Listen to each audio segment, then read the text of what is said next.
দর্শক, আমন্ত্রণ আজ দুপুরে আপনাদের সঙ্গে আছি আমি নুসাত সাওম।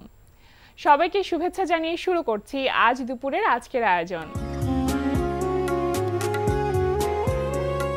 আজ থাকছে সংস্কৃতি, এনটিভি অনুষ্ঠান সূচি ও দুপুরের অতিথি। প্রথমেই থাকছে সংস্কৃতি।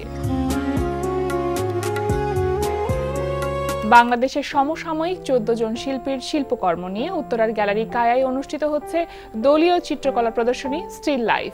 প্রতিদিন বিকেল 4টা থেকে রাত 8টা এই সময় প্রদর্শনী চলবে 7 ফেব্রুয়ারি পর্যন্ত। ধানমন্ডি শিল্পাঙ্গন গ্যালারি ও ভূমি আর্ট গ্যালারির যৌথ আয়োজনে ভূমি আর্ট গ্যালারিতে অনুষ্ঠিত হচ্ছে শিল্পী আল আখির সরকারের দ্বিতীয় একক চিত্রকলা প্রদর্শনী শতবর্ষের ঢাকা। প্রদর্শনী চলবে 31 জানুয়ারি পর্যন্ত। লালমাটিয়ার কলাকেন্দ্রে অনুষ্ঠিত হচ্ছে লিটন সরকারের একক চিত্রকলা প্রদর্শনী পৌরাণিক মন, কাগজে মিশ্র মাধ্যম। প্রতিদিন বিকেল 4টা থেকে রাত 8টা এই সময় প্রদর্শনী চলবে 31 জানুয়ারি পর্যন্ত। এবার এনটিভি অনুষ্ঠান সূচি। এবার জানিয়ে দিচ্ছি এনটিভির আজ রাতের বিশেষ অনুষ্ঠানগুলির সময়সূচি। সন্ধ্যা 6টা 15 মিনিটে থাকছে বিশেষ টক শো সংলাপ প্রতিদিন।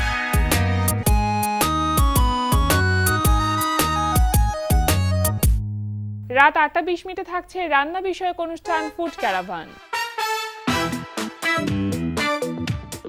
রাত 9টা 30 মিনিটে থাকছে মুসাফির রনির পরিচালনায় ধারাবাহিক নাটক জোনাকির আলো। কি প্ল্যান করেছো মায়ের সাথে বসে?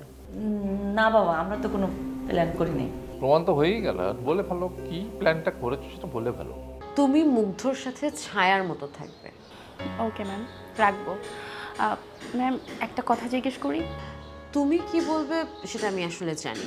মুগ্ধর দাদা দাদি কেউ এখানে থাকেন না, সো তাদের কোনো প্যারা তোমাকে ফেস করতে হবে না। রাত 11টা 30 মিনিটে সরাসরি সম্প্রচার হবে টক শো এই সময়।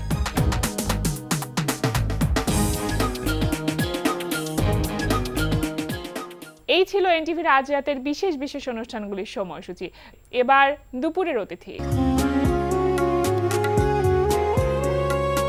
প্রিয় দর্শক, আমাদের আজ দুপুরের অতিথি চিত্রশিল্পী আল আখির সরকার। শুভ দুপুর ভাইয়া, কেমন আছেন? ভালো আছি। এই যে শতবর্ষের ঢাকা এই শিরোনামে শিল্পাঙ্গন এবং ভূমি আর্ট গ্যালারির যৌথ আয়োজনে ভূমি আর্ট গ্যালারিতে 17 জানুয়ারি থেকে শুরু হয়েছে আপনার দ্বিতীয় একক চিত্রকর্ম প্রদর্শনী, যে শিরোনামটির কথা বলছিলাম শতবর্ষের ঢাকা। কেমন চলছে এখন পর্যন্ত প্রদর্শনী, যেহেতু আগামীকাল শেষ দিন প্রদর্শনী? প্রদর্শনী খুব ভালো চলছে। আর আসলে এই শতবর্ষের ঢাকার নাম দিচ্ছে, আসলে বিষয়টা হলো শত বর্ষের ঢাকা। আচ্ছা, এটা শতবর্ষ মানে 100 বছর না। ঢাকার বয়স 400-500 বছর হয়ে গেছে। আপনি কলকাতা শহরের থেকে পুরনো শহর আমাদের, শুভ বাংলার রাজধানী ছিল আমাদের ঢাকা। তো সেই হিসাবে অনেক পুরনো ইতিহাস এই ঢাকার সাথে জড়িত। অবশ্য শুধু ইতিহাস না, ঐতিহ্যও আছে এখানে। ঐতিহ্য তো অবশ্যই। এই যে শতবর্ষের ঢাকা বা ঢাকা শহরকে নিয়ে আসলে যে চিন্তাটা, এটা আসলে ঠিক কবে থেকে আপনার মনের মধ্যে তৈরি হয়েছে? আমি শিল্পাঙ্গন গ্যালারির সাথে অনেকদিন ধরে কাজ করি। তো ওদের একটা থাকে যে ওনাদের শিল্পাঙ্গনের যে মেইন মানে প্রতিষ্ঠাতা ফয়েজ আহমেদ, উনি অনেক বড় সাংবাদিক, লেখক এবং বাংলাদেশের রাজনীতিতে উনি বেশ একজন প্রভাবশালী একজন সাংবাদিক ছিলেন। তো ওনার বেড়ে ওঠাতে হলো পুরান ঢাকার নিয়ে, মানে পুরান ঢাকাতে সে বড় হয়েছে, পুরান ঢাকার বিভিন্ন গলিতে। শিল্পাঙ্গন চাচ্ছিল এমন একজন আর্টিস্ট যে পুরান ঢাকা নিয়ে কাজ করবে এবং পুরান ঢাকাকে তারা এবং এই শতবর্ষের ঢাকা এক্সিবিশনটাও এই ফয়েজ আহমদকে উৎসর্গ করেই করা হয়েছে। আচ্ছা, মানে ঢাকা শহরকে রিপ্রেজেন্ট করতে পারবে এরকম একজন আর্টিস্টকে তারা খুঁজছিল। এবং সেই ক্ষেত্রে আমার সাথে, আমি যেহেতু পুরান ঢাকা নিয়ে আগেও কাজ করছি এবং তারা আমার কাজ তাদের ভালো লাগছে, পছন্দ হয়েছে, আমাকে পিক করছে আর কি। 1.5 বছর ধরে এই বিষয়গুলো নিয়ে আমরা কাজ করছি। 1.5 বছর? তাহলে তো অনেকটা সময় নিয়ে কাজ করা এটা। পেইন্টিং গুলো যে আপনি যেগুলো করেছেন এগুলো কি একদম রিয়েলিস্টিক পেইন্টিং তো তাহলে বলা যেতে পারে? হ্যাঁ, রিয়েলিস্টিক পেইন্টিং কিন্তু স্টাইলিস্ট, মানে ইমপ্রেশনিস্ট ধারার পেইন্টিং। মানে একদম যে খুব রিয়েলিস্টিক কাজ এরকমও না, মানে ইমপ্রেশনিস্টটা যেমন একটা ইমপ্রেশন নিয়ে কাজ করে, আমার নিজের ইমাজিনেশনটাও মিক্স থাকে। আমার নিজস্ব একটা স্টাইল এতদিন কাজ করার কারণে এক ধরনের স্টাইল তৈরি হয়েছে। সেই স্টাইলের মধ্যে ধরেন বলতে পারেন যে শিল্পী আলাকি সরকারি স্টাইলের মধ্যে দিয়ে সে তার পুরান ঢাকাকে উপস্থাপন করছে, এরকম একটা বিষয় আছে। চমৎকার। আচ্ছা, আপনি কাজগুলো যখন করেছেন তখন কি একদম অন দ্য স্পটে গিয়ে তারপর কাজগুলো করা হয়েছে, নাকি ছবি তুলে নিয়ে এসে পরে এইগুলো করা হয়েছে? আচ্ছা, অন দ্য স্পটেও অনেক কাজ আছে, ঠিক আছে, কারণ সব কাজ তো আর ওখানে করা সম্ভব। যেমন আমার এখানে প্রায় আপনার 42 ইঞ্চি বাই 22 ইঞ্চি এত বড় বড় ক্যানভাসের কাজ, ওইটা তো ওখানে নিয়ে কাজ করা সম্ভব না। কিছু কাজ আছে যেটা ওখানে আমরা স্কেচ করে নিয়ে আসা, তারপরে ফটোগ্রাফ করে নিয়ে আসা। আবার কিছু কাজ আছে যেটা এখন নাই ঢাকাতে, যেমন ওখানে বুলবুলিয়া টাওয়ার নামে একটা টাওয়ার আছে যেটা দিলকুশাতে একসময় ছিল, রাজাদের হাওয়া ভবন, ঠিক আছে, এটা কিন্তু এখন নাই। এটা এখন মতিঝিলের যে মেইন জায়গাটা ওইখানে এটা ছিল। তো এইগুলো আমি ব্রিটিশ মিউজিয়ামের থেকে কিছু ইমেজ কালেক্ট করে, কিছু গবেষণাধর্মী জায়গা থেকে ই করে, এরকম অনেক ওখানে অনেকগুলো কাজ আছে যেগুলো হয়তো এখন সেগুলোর অস্তিত্ব নাই, ঠিক আছে, সেরকম কিছু কাজ, সেরকম না বেশ কিছু কাজ আমি করেছি।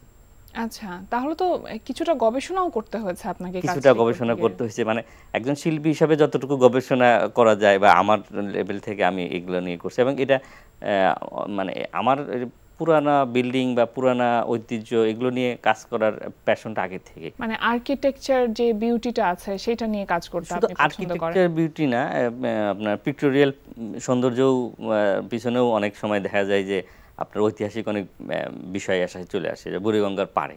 কারণ বুড়িগঙ্গার পাড় তো ধরেন এখানে কোনো মানে আর্কিটেক্ট নাই, এটা তো যাচ্ছে আছে, কিন্তু এখানে পিক্টোরিয়াল অনেক ধরনের চেঞ্জ আসছে যুগে যুগে, সেগুলোরও এক ধরনের আর্কাইভাল ব্যাপার আছে, সেগুলো নিয়েও আমার রোমাঞ্চ আছে এগুলোর বিষয়ে। এই যে একটা প্রজেক্ট, যে পুরান ঢাকা বা ঢাকা শহরের যে একটা প্রতিচ্ছবি সেটা আপনি ক্যানভাসে উঠিয়ে নিয়ে আসতে চেয়েছেন, সেইখানে এই জার্নিটাতে, গত 1.5 বছরের জার্নিটাতে কোনো রকম কোনো প্রতিবন্ধকতা ছিল?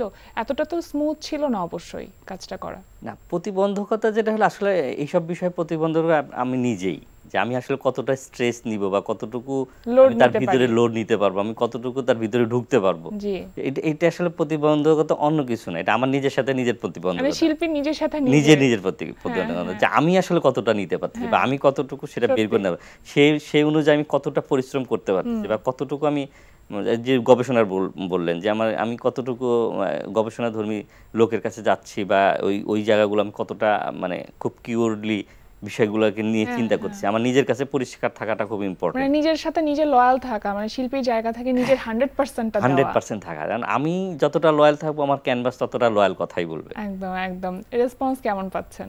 ইনশাআল্লাহ রেসপন্স ভালো, বেশ কিছু কাজ, বেশ কিছু না অনেক কাজই বিক্রি হয়েছে। বাহ, চমৎকার, এটা ভীষণ ভালো। হ্যাঁ, এটা ভালো, মানে আর লোকজনের রেসপন্স ভালো, এবং আপনাদের মিডিয়া থেকেও অনেক রেসপন্স পাইছে, আমাকে বেশ তারা কাভার করছে, মানে বিষয়টা যেহেতু ঢাকার ইতিহাসের সাথে জড়িত, এবং এখন এমন একটা সময় চলেছে যেখানে মোটামুটি অনেক জায়গায় ইতিহাস মুছে ফেলা হচ্ছে, মুছে যাচ্ছে, সেক্ষেত্রে আমি ভিতরের গভীরতা নিয়ে কাজ করছি, সেক্ষেত্রে কিছুটা অন্যরকম, এটা আর্কাইভের মতো তো থেকে যাচ্ছে, তাই না জায়গাগুলো?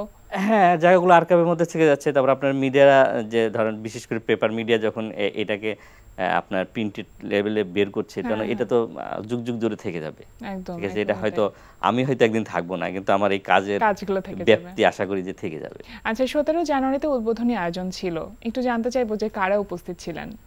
হ্যাঁ, এখানে মফিদুল হক ছিলেন, আমাদের মুক্তিযোদ্ধা ট্রাস্টি, আর আমাদের বিখ্যাত আর্কিটেক্ট মোস্তফা কাদিল পলাশ ভাই, উনি ছিলেন, এই দুজন ছিলেন গেস্ট। আচ্ছা, ঠিক স্যার।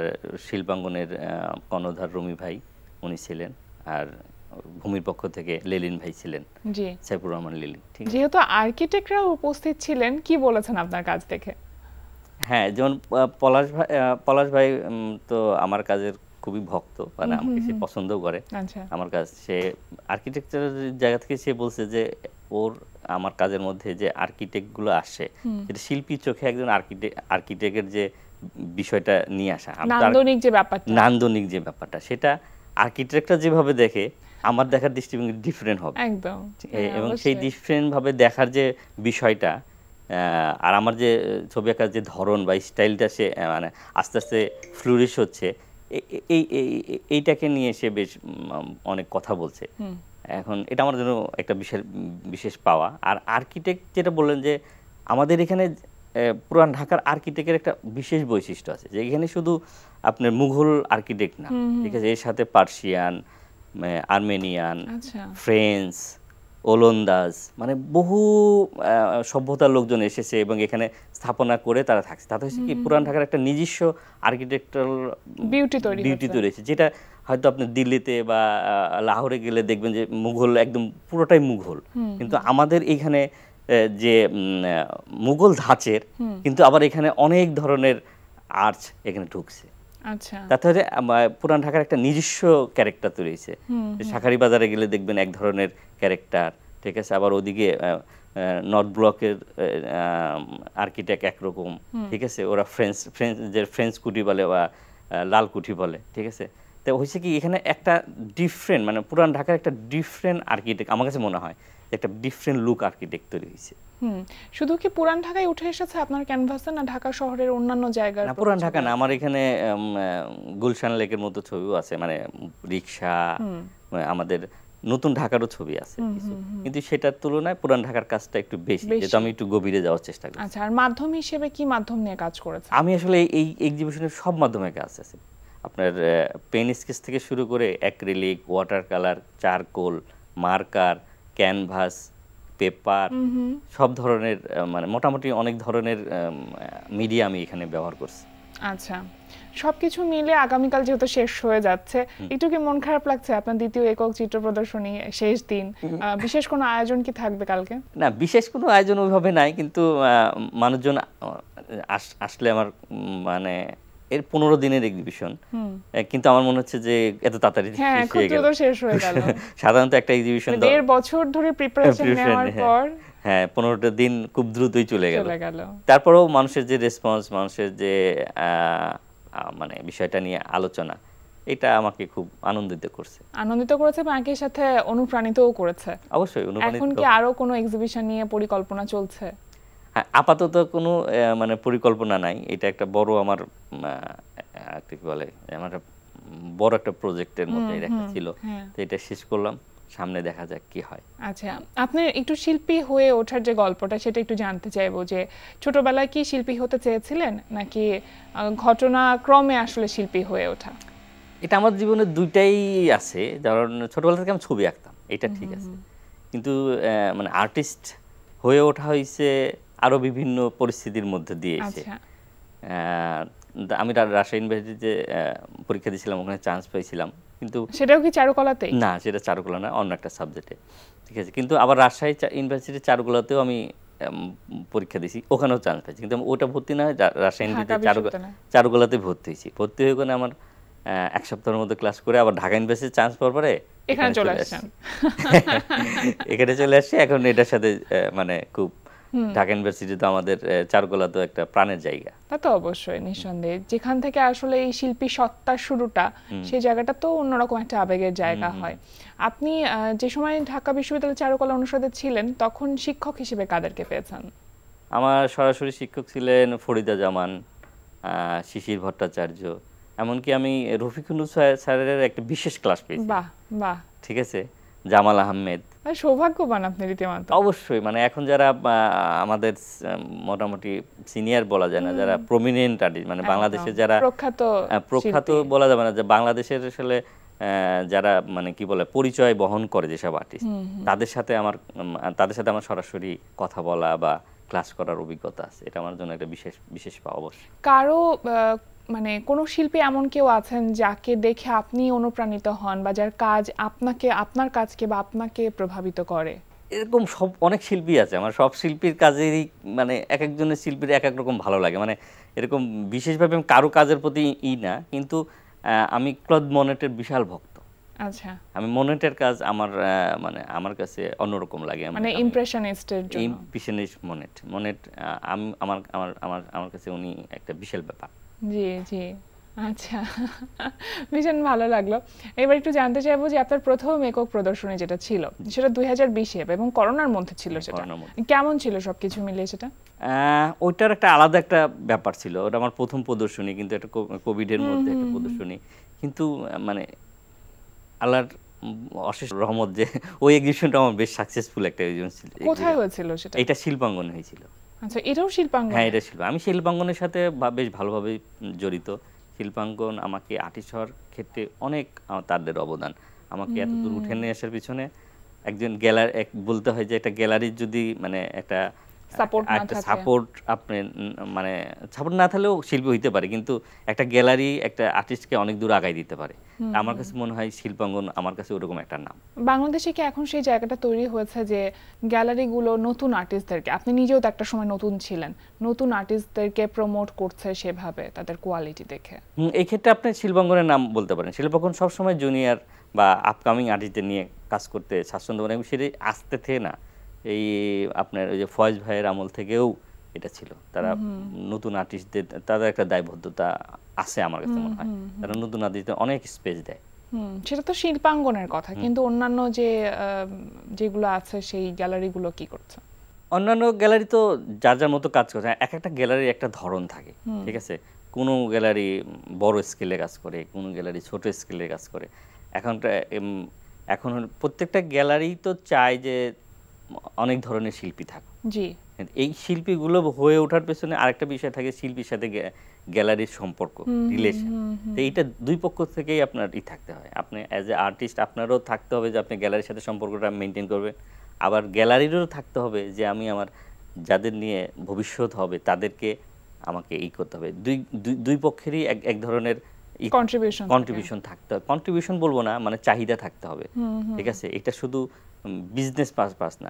একটা গ্যালারি কিন্তু অনেক সময় আপনার সোসাইটির অনেক কিছু, মানে আর্টিস্ট তো মানে শুধু আমি ছবি আঁকলাম এটা না, আমার ভিতর আমি যে ধরেন কালচার নিয়ে সামাজিক চিন্তা ভাবনা, রাজনৈতিক ভাবনা, আর্টিস্ট, লেখক এরাই তো আসলে সমাজের আয়না। মানে এই জিনিসগুলোই আয়নার মতো আপনার দেখা যাবে। সেটা হয়তো আজকে বুঝতে পারতেছে না, আগামী 10 বছর পরে 20 বছর পরে দেখা যাবে কোনো একটা কারণে আর্টিস্টের ওই কাজটা তখন প্রমেন্ট হয়। আপনি ধরেন আমাদের রাজনীতিভাবে ধরেন কামরুল হাসানের অবদান রাজনীতি, তার যে বিষয় দেখবেন আর্টিস্ট, শিল্প সাহিত্যিকদের বিশাল অবদান আছে।